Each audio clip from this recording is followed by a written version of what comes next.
भारतीय संविधान के अनुच्छेद 1 में संशोधन कर इंडिया शब्द हटाकर देश का नाम भारत रखने की मांग को लेकर नमः ने एक बार फिर से अपनी आवाज़ बुलंद की है।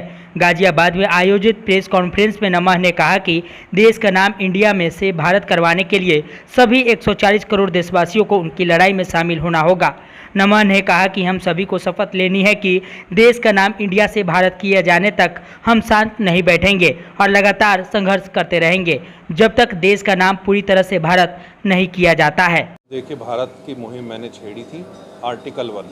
जब मैंने कॉन्स्टिट्यूशन खोला तो पहली लाइन पे मैं अटक गया, इंडिया दैट इज़ भारत।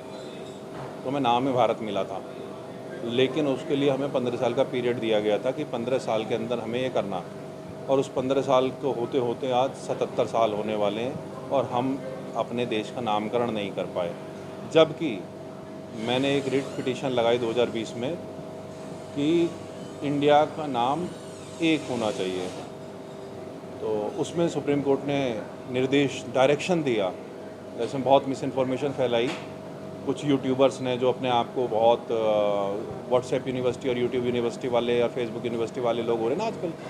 तो उन्होंने मिस इन्फॉर्मेशन फैलाई कि इस याचिका को खारिज कर दिया गया, उठा के कचरे के टोकरे में फेंक दिया, मतलब इस तरीके से। जबकि उसमें साफ निर्देश था कि संबंधित मंत्रालय इसको संज्ञान में लें, एज ए रिप्रेजेंटेशन के तौर पर ट्रीट करें, और 4 जून को इसको रिप्रेजेंटेशन को भी और सर्टिफाइड ऑर्डर की कॉपी असिस्टेंट रजिस्ट्रार ने पार्लियामेंट को भेज भी दी।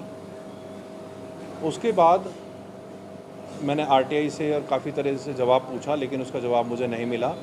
फिर एक उम्मीद की किरण जागी जब G20 में मोदी जी ने रिप्रेजेंटेशन को रिप्रेजेंट कर दिया, मतलब भारत को रिप्रेजेंट किया विश्व पटल पर। तो अब लेकिन उसके बाद भी इंडिया वर्सेस भारत होता रह गया। लेकिन आज भी हमारे यहाँ जो निर्वाचन हो रहा है वो इंडिया का ही निर्वाचन हो रहा है, सिटीज़न ऑफ इंडिया ही उसमें पार्टिसिपेट कर रहे हैं, कहीं कुछ नहीं बदला है। और सिर्फ ये बहकावा है और छलावा और झूठ बोला जा रहा है कि देश का नाम ये हो गया वो हो गया, जब यूनाइटेड नेशन ने आपसे साफ कह दिया और आपने कवर किया और आपने भी सुना होगा और सबने, पूरे देश ने सुना कि अगर दिल्ली औपचारिकताएं पूरी करें तो काफ़ी देशों ने नाम बदले हैं। श्रीलंका, सीलोन था, श्रीलंका हो गया, टर्की था, तुर्की हो गया। तो हमें नाम बदलने में कोई आपत्ति नहीं है अगर देश चाहे तो जब उन्होंने कह दिया कि दिल्ली औपचारिकताएं पूरी करे, तो आज तक दिल्ली पर औपचारिकताएं क्यों नहीं पूरी हुई हैं? दिल्ली औपचारिकताएं पूरी करे और देश का नाम भारत करे। हर कागज़ पे नाम हमारा एक नाम होना चाहिए और हमारे देश का भी एक नाम होना चाहिए, भारत होना चाहिए। हम भारत के नागरिक कहलाने चाहिए।